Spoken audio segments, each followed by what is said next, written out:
বেলা 2টা বাজে আপনি কালকে পর্যন্ত বিমানবাহী প্রধান কোথায়? সাবধানে পূরণ করতে হবে নিঃশর্তভাবে। 24 ঘন্টার বেশি পার হয়ে গেল।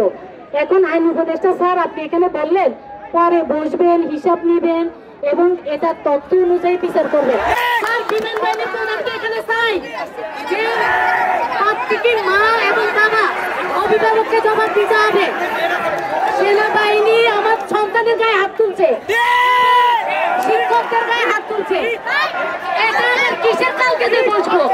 আপনার সাথে একলা কিসের বসা? এটা কোনো বসা নাই। মাইলস্টোনের ঘটনা মাইলস্টোনের মাঠে সমাধান হবে। এটা আমাদের দাবি। কারণ আমরা গোপন বৈঠক করবো না।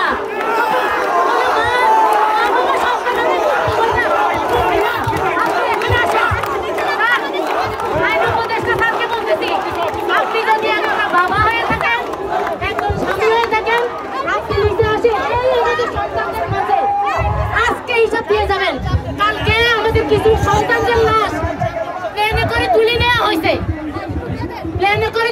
হয়েছে, এখন আমার প্রশ্নটা হইল আমার সন্তানদের দাবি অনেক, সব দাবি পূরণ করতে হবে নিঃশর্তভাবে। জীবন রাত্রিবেলা অ্যাম্বুলেন্স আছে সেটা হইল যার যে সন্তান হারাইছে মনে করছে তার হারাইছে, তার সম্পূর্ণ ক্ষতিপূরণ, মাইলস্টোনের সম্পূর্ণ ক্ষতিপূরণ। ইভেন কিভাবে এটা প্রয়োগ করা হবে যারা আছে তাদের সঠিক ট্রিটমেন্ট